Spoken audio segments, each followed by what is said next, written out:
Saudara, terima kasih Anda masih bersama kami di Kompas Sulsel, dan saat ini kita ada di sesi dialog berbicara soal semakin majunya zaman, maka semakin majunya juga teknologi, baik di segala hal, utamanya di bidang informasi. Saat ini informasi bisa diakses oleh hampir semua masyarakat yang ada di dunia, utamanya yang ada di Indonesia. Kemudian informasi juga bisa tumbuh begitu cepat sampai di masyarakat. Tetapi kemudian membuat juga ada begitu banyak sekali informasi-informasi yang tidak dapat dipilih dengan benar oleh masyarakat. Nah, hal ini akan kita bahas, saudara. Kita lihat beberapa pekan atau dalam beberapa tahun terakhir ini, beberapa bulan terakhir ini juga informasi-informasi berita bohong dan lain sebagainya, atau yang dikenal dengan informasi hoax ini terus bermunculan dan bahkan nyaris menimbulkan perpecahan.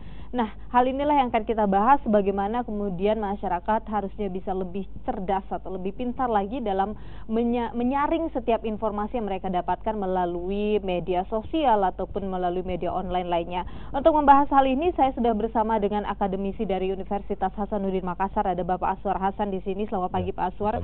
Terima kasih sudah bersama kami. Dan juga saya bersama dengan Ketua Bidang Infokom MUI Sulawesi Selatan, ada Bapak Waspada Santik. Selamat pagi, Pak Waspada, apa kabar? Selamat pagi. Assalamualaikum. Waalaikumsalam warahmatullahi wabarakatuh. Terima kasih sudah hadir di redaksi Kompas TV pagi hari ini. Kita berbicara soal melawan hoax. Ini adalah penjajah baru di dunia, utamanya di Indonesia saat ini. Pak Aswar sendiri melihat berita-berita hoax yang saat ini bermunculan, seberapa besar ini mempengaruhi pola masyarakat kita?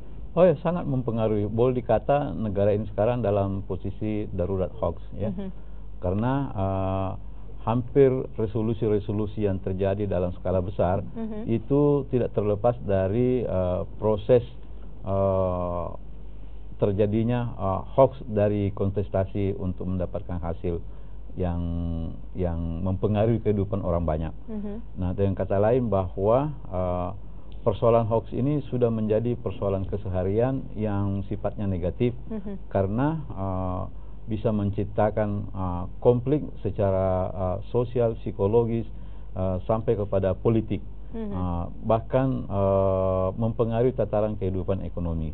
Nah, dalam konteks itu maka memang negara harus mengambil kebijakan strategis dalam rangka bagaimana memerangi hoax, karena hoax ini jelas sekali kontraproduktif terhadap segala lini sektor kehidupan masyarakat. Oke. Baik, saya ingin Pak Waspada, secara dari sisi agama sebenarnya kita lihat ada seperti apa sebenarnya aturan terkait dengan hoax ini? Ini boleh dikatakan sesuatu yang memang salah sekali menurut agama, atau seperti apa? Iya, kalau kita lihat kan ya mungkin pemahaman umum kita, hoax itu adalah upaya penipuan sebenarnya. Karena seolah-olah menyampaikan informasi seolah-olah benar, tapi sesungguhnya itu tidak benar, karena informasinya tidak berdasar. Artinya hoax itu adalah berita bohong. Kalau dia berita bohong, berarti sesuatu yang ya sebenarnya bukan cuma dilarang secara total dalam agama, tapi dalam pergaulan sosial juga memang tidak boleh. Itu kebohongan ya? Kebohongan. Jadi sebenarnya tidak dibenarkan juga sebenarnya? Tidak dibenarkan sama sekali. Sehingga ya berkaitan dengan itu sesungguhnya kalau kita selama ini kan sebenarnya berita hoax itu berkembang melalui media sosial khususnya, ya berarti melalui teknologi informasi. Nah, sesungguhnya kan perkembangan teknologi informasi itu ya harusnya memang kita sikapi sebagai bagian dari karunia Tuhan, karunia Allah memberikan kemampuan kepada manusia untuk berkreasi yang akhirnya melahirkan teknologi informasi yang demikian maju. Tapi harusnya kemajuan teknologi itu disyukuri dalam bentuk pemanfaatan teknologi itu untuk mendatangkan kemanfaatan bagi seluruh umat manusia. Sayangnya masyarakat tidak hanya menggunakan teknologi informasi itu untuk hal-hal yang positif, ya juga hal-hal yang negatif, termasuk perkembangan informasi bohong tadi yang kemudian populer dalam masyarakat disebut sebagai berita hoax. Nah, itu sebabnya MUI kemudian pada tanggal 13 Mei yang lalu itu mengeluarkan fatwa khusus, fatwa nomor 24 tahun 2017 yang diberi judul Hukum dan Pedoman Bermuamalah Melalui Medsos. Nah, melalui fatwa itu memang ditegaskan bahwa berita-berita yang berbau bohong, penipuan, menceritakan kejelekan orang, mencari-cari informasi yang tidak bagus tentang seseorang lalu kemudian disebar, itu hukumnya haram. Berarti sebenarnya pembuatnya yang menyebarkan pun itu sebenarnya apapun itu bentuknya itu adalah haram, tidak boleh. Jadi mau jadi produsen hoax, mau jadi bandar hoax, mau jadi penyebar hoax, ya itu tidak boleh. Dan saya kira kebohongan itu kan adalah bagian dari sifat setan. Jadi sesungguhnya kalau ada masyarakat yang suka menyebar berita bohong, maka dia adalah teman akrab dari setan, bahkan kemudian menjadikan bagian dari ekspresi pemikirannya, sikapnya dia adalah sifat-sifat setan, sehingga ya kita bisa mengatakan bahwa bandar hoax, produsen hoax, ya adalah produsen berita-berita setan dan agen kebohongan kan.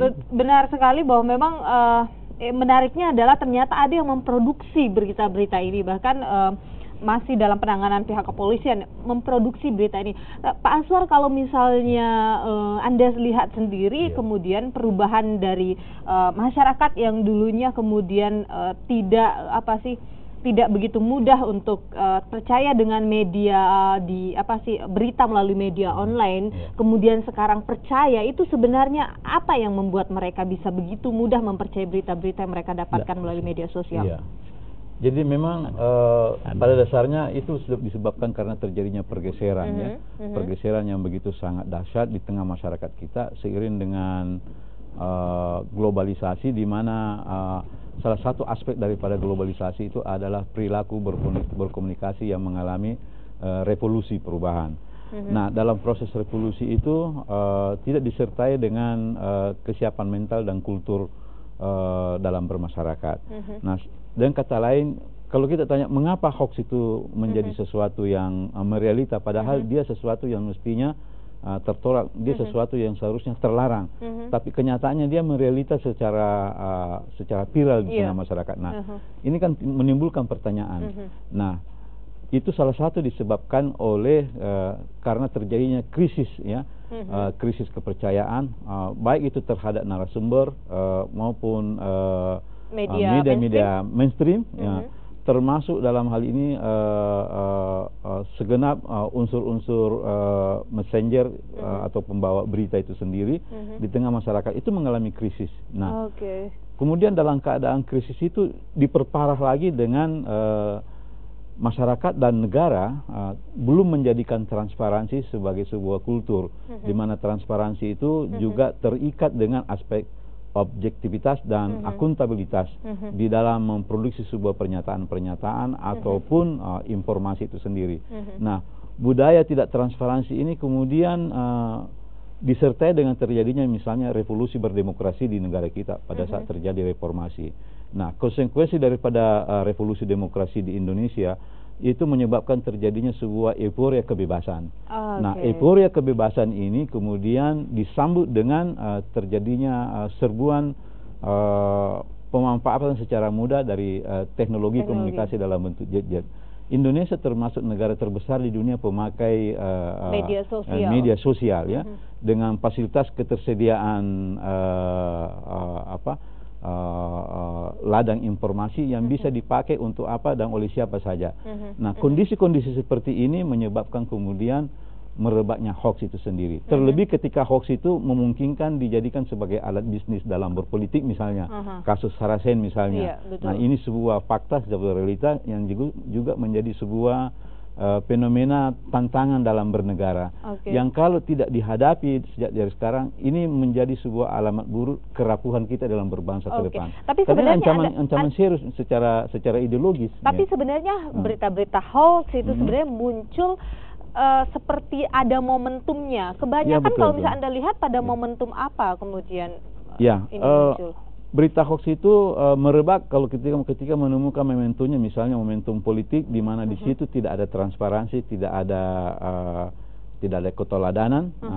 di situ terjadi sebuah krisis kepercayaan secara multidimensional, itu akan menjadi kondisi lahan subur tumbuhnya hoax. Nah, didukung misalnya dengan pergeseran cara berpikir, cara berperilaku masyarakat, khususnya generasi terakhir yang kita sebut sebagai generasi milenial, ya, di mana mereka cirinya itu berpikir cepat, dan kemudian berorientasi hasil tanpa mempersoalkan bagaimana proses. Mereka itu hanya berpikir untuk apa tanpa menekankan pendalaman bagaimana. Nah, akibatnya konten-konten hoax yang merespon habitat seperti itu, itu akhirnya mendapatkan sambutan, mendapatkan suasana yang kemudian meledak sebagai sebuah momentum yang merealita di tengah masyarakat. Nah, kalau ini tidak disadari sejak sekarang, ini berbahaya menurut saya. Tidak kalah bahayanya dengan ancaman terorisme dan narkoba. Sebenarnya bukan tidak disadari ya Pak. Iya, disadari. Disadari, hanya saja tindakan yang diambil untuk mengantisipasi ini masih terlambat. Betul begitu sekali. Ya. Nah, kalau misalnya dari MUI sendiri, Pak, selain mengeluarkan tadi fatwa, ada langkah-langkah konkret lah apa yang kemudian diambil untuk mengajak masyarakat kemudian bisa berpikir ulang untuk ikut terlibat dalam penyebaran informasi-informasi bohong itu? Ya, di dalam salah satu ayat Al-Quran itu jelas Tuhan mengatakan bahwa menyerukan kepada kita orang yang beriman untuk selalu melakukan verifikasi, check and recheck terhadap setiap informasi yang kita peroleh. Nah, di situ memang menarik kata-kata ya ayyuhalladzina amanu, wahai orang-orang yang beriman. Kami berkeyakinan bahwa mereka yang sungguh-sungguh beriman pasti tidak akan pernah menyebar informasi hoax. Artinya mereka yang kemudian terpapar kegemaran untuk menerima, lalu kemudian men-share ulang lagi informasi-informasi berbau hoax, pastilah imannya lemah, pasti moralnya rapuh. Berarti persoalan kita sesungguhnya sekarang adalah bagaimana kemudian mengembalikan kekuatan moral bangsa kita agar tidak mudah terpapar dengan sikap dan perilaku yang ingin serba mudah, menjadikan berita-berita bohong sebagai hiburan, lalu kemudian entah sadar atau tidak, lalu kemudian ikut menjadi penyebar informasi-informasi yang bohong. Kalau dalam fatwa MUI itu disebut bahwa walaupun misalnya informasi itu kita pikir punya manfaat, tapi kemudian tidak jelas dari mana sumbernya, maka kita harus menahan diri. Jangan di-share lagi, karena walaupun dia informasi yang benar, tapi kemudian kita menyebutkan bahwa ini bersumber dari sesuatu atau seseorang misalnya, kan berarti ada kebohongan di situ. Konten informasinya misalnya benar, tapi menyatakan bahwa ini informasi dari seseorang yang ternyata tidak jelas sumbernya, itu kan berarti ya tetap juga menjadi informasi yang bohong. Sehingga seperti yang kita katakan awal tadi, bahwa untuk mengetahui apakah itu berita berbau bernuansa hoax atau tidak, maka harus jelas dari mana sumbernya. Kalau misalnya kita tahu bahwa si A misalnya yang menyampaikan, lalu kita ragu dengan informasi itu, kita lakukan verifikasi kepada yang bersangkutan, betulkah informasi itu dari dia. Nah, kalau kita misalnya ragu terhadap kebenaran informasi itu, ya lebih bagus menahan diri untuk tidak men-share ulang, memposting lagi kepada siapapun melalui berbagai fasilitas medsos. Kembali lagi ke persoalan moral sebenarnya. Persoalan moral dan juga saya kira ada benarnya tadi Pak Aswar bilang bahwa ini menjadi ancaman ideologi. Kalau kemudian ini tidak pemerintah dan seluruh komponen masyarakat kita mengambil langkah-langkah yang betul-betul sangat tegas, bahkan mungkin revolusioner dalam tanda petik, maka ya salah satu dampak yang saya kira kita sudah rasakan bagaimana menurunnya kerukunan, mudahnya masyarakat kita dipecah belah karena informasi-informasi yang sesungguhnya informasi bohong tadi.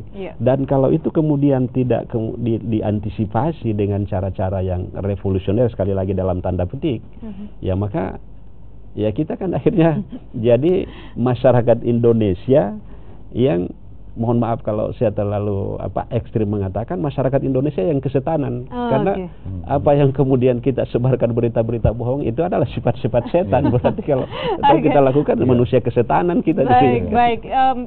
Momentum pemilihan kepala daerah atau politik itu biasa menjadi ladang tumbuh suburnya berita-berita hoax di Indonesia. Saat ini tahun depan kita akan masuk dalam pemilihan kepala daerah serentak 2018 dan ini tentu saja harus kita antisipasi lagi agar masyarakat tidak mudah termakan oleh berita-berita hoax. Kita akan bahas seperti apa kemudian pengaruh berita hoax ini terhadap jalannya pemilihan kepala daerah nantinya. Kita akan kembali usai jeda.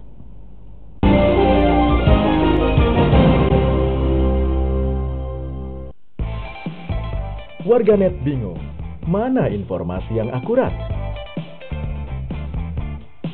Di era kemajuan gawai informasi yang memudahkan kita, bagaimana menemukan fakta di balik semua informasi tersebut? Disebutkan pengungsi Gunung Agung mencapai 15 juta jiwa. News or Hoax? Setiap minggu pukul 9:30 pagi di Kompas TV, independen, terpercaya. Lengkapi akhir pekan Anda dengan beragam informasi dari Kompas Petang bersama saya Melissa Gilbert. Jelang petang di akhir pekan, momentum sempurna, nikmati berita olahraga terkini. Kompas Sport Petang, setiap Sabtu dan Minggu pukul 6 sore, live di Kompas TV, independen, terpercaya.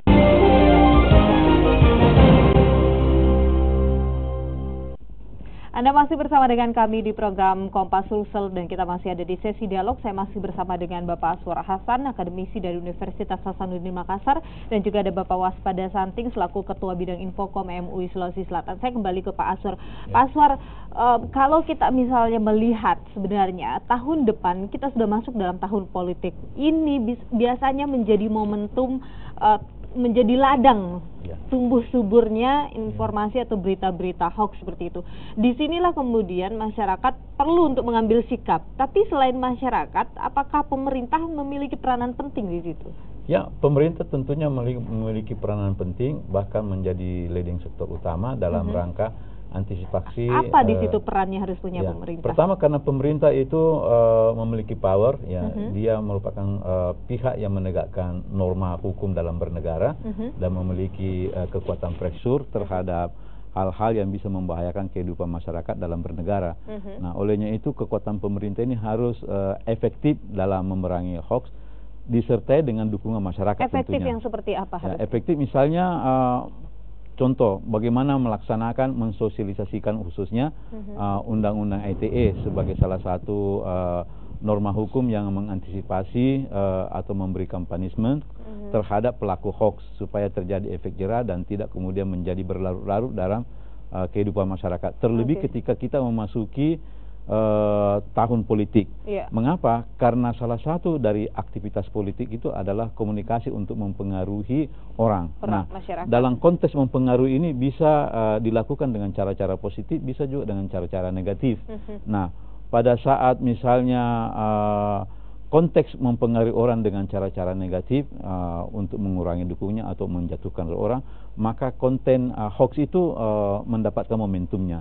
Nah, ini biasa kita sebut misalnya dengan model kampanye hitam. Ya, kampanye hitam itu ya merupakan wahana subur dari konten hoax. Nah, olehnya itu ya maka memang pemerintah harus mendidik masyarakat. Nah, dalam konteks literasi daripada masyarakat itu penting sekali, karena itu menurut saya betul sudah ada, tapi itu belum maksimal, belum masif secara terstruktur dan sistematis, supaya masyarakat memiliki kesadaran kolektif untuk kemudian tidak terjerumus ikut arus di dalam mentransmisikan, mendistribusikan ataupun merespon konten hoax itu sendiri dalam tataran politik. Ketika hoax itu masuk dalam tataran politik itu sangat berbahaya karena langsung bersentuhan dengan hal-hal strategis dalam bernegara. Misalnya akan mempengaruhi ideologi, mempengaruhi kebijakan-kebijakan strategis di dalam bernegara. Jangan lupa bahwa ancaman serius dalam bernegara kita saat ini itu bukan hanya terorisme atau narkoba dan koruptor, tetapi juga hoax itu sudah masuk. Menurut saya hoax juga sudah masuk dalam konteks darurat. Mengapa? Karena sangat mempengaruhi output daripada sebuah event besar misalnya dalam proses pilkada, hoax selalu hadir di sana. Nah, bagaimana hoax itu tidak menjadi hal yang dominan, menjadi faktor penentu daripada hasil proses politik itu. Sebab ketika dia sebagai unsur yang berperan secara strategis di dalam menghasilkan kebijakan politik pilkada, maka itu hasilnya juga, efeknya juga itu akan sangat tidak menguntungkan dalam kehidupan kita bermasyarakat secara positif. Baik. Tapi saya mau ke Pak Waspada dulu, Pak. Tidak hanya pada momen politik sebenarnya hoax ini muncul. Hoax sudah masuk dalam setiap sendi kehidupan. Persoalan ekonomi, persoalan pendidikan, bahkan persoalan suku, agama, ini juga masuk dalam menjadi materi atau konten di berita-berita hoax ini. Anda sendiri melihat bagaimana ini? Ya, kalau saya tetap seperti yang saya katakan tadi, menurut saya karena sudah terjadi kerapuhan moral pada masyarakat bangsa kita. Karena itu kan sesungguhnya orang yang gemar memproduksi, menjadi agen, menyebarkan berita-berita bohong, ya pada dasarnya orang yang moralnya rendah. Nah, sehingga ya saya kebetulan meneliti tentang korelasi konstitusi dengan kepatuhan beragama. Dan saya sampai pada kesimpulan bahwa kalau kita bicara tentang hoax tadi lalu dikaitkan dengan agama, maka pemerintah harus hadir di situ. Selama ini pemerintah diberi amanah oleh konstitusi untuk bagaimana menyadarkan masyarakat bangsa kita dari perspektif agama, agar ya dalam undang-undang misalnya di pasal 29 ayat 2 kan jelas dikatakan di situ, negara menjamin seluruh warga negara untuk menjalankan agama dan keyakinannya itu. Kejujuran adalah bagian dari ajaran agama, dan kebohongan adalah bagian dari larangan agama. Berarti pemerintah sebagai bagian dari kewajiban konstitusi tadi harusnya memfasilitasi warga negara ini agar mereka bisa berperilaku jujur dan selalu menghindari kebohongan. Sejauh ini bagaimana peran pemerintah untuk memerangi ini? Ya, saya kira pemerintah dengan misalnya ada undang-undang ITE, itu kan bagian dari proses itu. Nah, salah satu rekomendasi dari Fatwa MUI nomor 24 tahun 2017 ini adalah harapan kita agar pemerintah mengadopsi fatwa ini sebagai bagian dari regulasi secara nasional.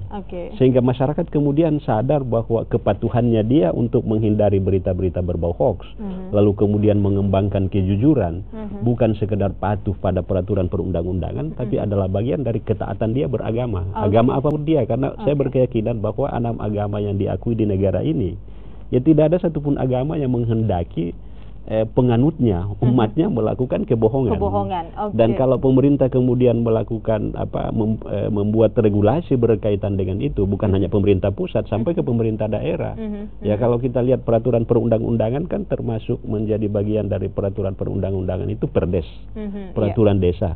Berarti sampai tingkat lurah dan desa pun mereka bisa membuat peraturan di desanya yang kondusif bagi masyarakat. Ya, satu contoh misalnya di salah satu desa di Endrekang yang membuat perda tentang larangan rokok.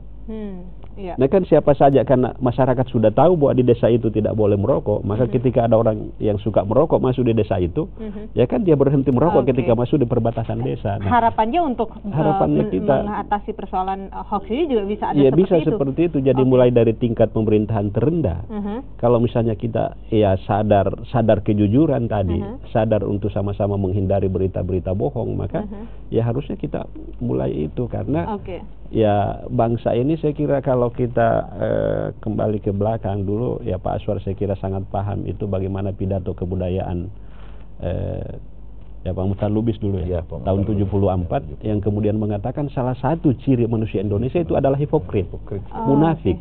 Munafik itu adalah bohong. Yang ternyata kan kemudian apa yang dibahasakan oleh Muhtar Lubis ya 34 tahun yang lalu, ya ternyata kan sekarang tumbuh subur. Dan kalau kita kembali ke jauh sebelumnya lagi, sejak dunia ini ada kan yang namanya kebohongan itu sudah dilarang. Tidak pernah ada jalan untuk berbohong. Persoalan pemerintah, Pak Aswar, ada sebenarnya kita dalam saat ini kita sebenarnya merefleksi 3 tahun kepemimpinan dari Pak Jokowi dan JK. Salah satu yang pernah dinyatakan adalah revolusi mental. Seperti itu. Ini seharusnya bisa menjadi bagian dari revolusi mental memerangi hoax ini. Anda melihat kemudian program ini tidak jalankah, pemerintah tidak adakah dalam hal memerangi berita hoax ini? Ya, jadi memang sepertinya sekarang ini terjadi paradoks ya. Salah satu political will yang menjadi tekad utama daripada rezim Jokowi jika ketika terpilih yaitu ingin memperbaiki bangsa ini dengan memulai melakukan revolusi mental. Betul. Nah, salah satu outcome daripada revolusi mental itu adalah perbaikan kepribadian di dalam berbangsa. Nah, kalau kita melihat misalnya negara, agama, dan hoax, ini ada sebuah korelasi yang inkonsistensi. Nah, contohnya bahwa hoax itu seperti katakan tadi oleh Pak Waspada adalah merupakan salah satu perilaku iblis dan kawanan syaitan. Mengapa? Karena hoax itu diproduksi dengan motivasi dengki, dendam, ya, kebencian, dan kemudian hasilnya efek daripada hoax itu adalah terjadinya perpecahan dan permusuhan, dan kemudian orang kemudian menderita. Nah, itu adalah akibat pengabaian daripada kehidupan di dalam beragama. Karena perilaku hoax itu adalah sebuah perilaku yang bertentangan dengan perilaku berkeagamaan. Artinya apa? Ada tatanan kehidupan beragama yang tidak terbenahi selama ini. Nah, salah satu pihak yang paling utama di dalam menata kehidupan beragama itu adalah pemerintah. Berarti kehidupan beragama selama ini tidak tersentuh, tidak terbenahi dengan baik oleh pihak yang berkewajiban untuk itu. Berarti ada kewajiban strategis yang terabaikan. Jadi boleh dikatakan kalau misalnya kita melihat programnya Bapak Jokowi JK, revolusi mental itu selalu digaung-gaungkan, tapi kenyataannya masyarakat kita masih menerima berita begitu mudah, program ini tidak jalan ya sebenarnya. Artinya begini, belum jalan atau gimana? Masyarakat itu boleh komplain kalau menurut saya bahwa kalau terjadi korban hoax ya itu karena ada kelalaian pemerintah dilakukan pembinaan masyarakat. Karena dalam arti pembinaan masyarakat termasuk dalamnya adalah penegakan hukum. Ya. Kita lihat misalnya bagaimana pelaku-pelaku hoax dalam event politik itu sampai sekarang belum ditindaki secara tegas. Ya. Bahkan ada selentingan, jangan-jangan justru pemerintah bagian daripada praktek hoax itu sendiri, baik produsen hoax, baik secara sadar atau tidak sadar. Dan itu pengamat ahli pernah mengatakan yang demikian. Artinya apa? Kesadaran terhadap hoax sebagai sebuah yang sangat berbahaya dalam tatanan kehidupan berbangsa dan bernegara itu belum diletakkan secara proporsional, secara serius sebagai sebuah bentuk ancaman. Kita harus mulai dari mana kita harus mulai dari mana memerangi hoax ini? Dari sekolah kah atau dari kalau tadi Pak Waspada sempat mengatakan mulai dari perangkat pemerintahan yang paling paling dekat dengan masyarakat seperti desa, ataukah kita mulai dari anak didik di sekolah? Saya pikir pilihan Jokowi ketika awal diberi amanah sudah tepat, yaitu revolusi mental. Artinya apa? Perbaikannya tidak secara parsial, tetapi multidimensional, secara terkoneksi dan serentak, secara total tuntas, dan itu dilakukan oleh sebuah kekuatan bernegara, dalam hal ini pemerintah, yang memiliki power secara terstruktur untuk kemudian bagaimana program itu bisa berjalan dan masyarakat merasakan manfaatnya. Meskipun belum 100%. Kalau saya melihat belum 100%. Apalagi sudah berjalan 3 tahun. Paling tidak sudah harus 70%. Tetapi tampaknya masih sangat jauh. 50% sudah jalan atau berapa persen? Kalau saya melihat belum. Belum sampai 50% ya. Masih kecil sekali berarti ya. Masih lebih tinggi popularitasnya Pak Jokowi dibandingkan keberhasilan programnya gitu ya. Pak Waspada, pesan Anda untuk umat utamanya, untuk masyarakat untuk bisa ikut sama-sama. Ini kan tidak hanya menjadi tugas pemerintah, masyarakat pun harus ikut berubah begitu. Iya, saya kira memang ini tugas bagi seluruh komponen bangsa. Kalau tadi misalnya Pak Aswar mengatakan bahwa mungkin jargon revolusi mental itu belum sampai kalau mau dipersentasekan belum sampai pada tingkat 50%, sebenarnya ya kita masyarakat ikut bertanggung jawab. Karena sukses tidaknya pemerintah kan tidak ada di ruangan hampa, dia ada di tengah-tengah masyarakat, sehingga masyarakat ikut berperan untuk itu. Tapi saya ingin mengatakan begini, kalau misalnya kita mungkin kebohongan itu adalah induk dari segala kejahatan. Kalau orang korupsi kan pasti dia bohong. Mulai dari bohong. pasti dia bohong karena tidak mungkin dia jujur kalau dia koruptor. Kita selama ini mengatakan darurat narkoba, darurat korupsi. Tapi menurut saya narkoba dan korupsi itu hanya bisa menyasar kalangan menengah atas. Orang korupsi itu pasti mereka punya kemampuan struktural, dia pejabat atau punya power. Narkoba pasti yang punya kemampuan ekonomis untuk membeli. Tapi hoax itu bisa menyasar seluruh masyarakat, termasuk mereka yang tidak punya fasilitas teknologi komunikasi. Misalnya saya kebetulan menerima postingan tentang hoax, lalu kemudian saya percaya itu, padahal sebenarnya itu hoax. Lalu kemudian saya cerita sama teman-teman saya yang tidak punya fasilitas teknologi, kemudian cerita lagi sama orang, akhirnya kan informasi yang berbau hoax tadi itu berkembang menyeluruh dan bisa menyasar seluruh elemen masyarakat sampai masyarakat terkecil. Masyarakat juga harus ikut berubah. Sehingga harus ikut berubah. Masyarakat harus ikut tanggung berubah jawab moral kita, tidak menjadi saya kira. Tugas pemerintah bukan saja, hanya tugas pemerintah. Harus bisa menjadi kesadaran dari masyarakat harus. Tapi tentu karena pemerintah punya power, maka mereka harus terdepan. Berada pada ujung terdepan, tidak sekedar lagi misalnya istilah masa lalu Tuturi Handayani, ingat Sosum Tulodo, harus di depan ya sekarang ya. Baik, terima kasih, saya ucapkan terima kasih Bapak Aswar Hasan, pengamat dari akademisi dari Universitas Hasanuddin, juga terima kasih Bapak Waspada dari Ketua Bidang Infokom MUI Sulawesi Selatan. Dari perbincangan ini sebenarnya boleh kita katakan bahwa sebenarnya memang ini menjadi tugas pemerintah, tetapi yang paling utama adalah kita harus sadar bahwa kita adalah manusia yang beradab yang memiliki kecerdasan. Orang yang cerdas tidak akan menerima informasi begitu saja dengan mudah, tapi melakukan proses analisis atau analisa terhadap suatu informasi. Itu yang harus kita tanamkan dalam diri kita. Kita akan kembali usai jeda berikut ini.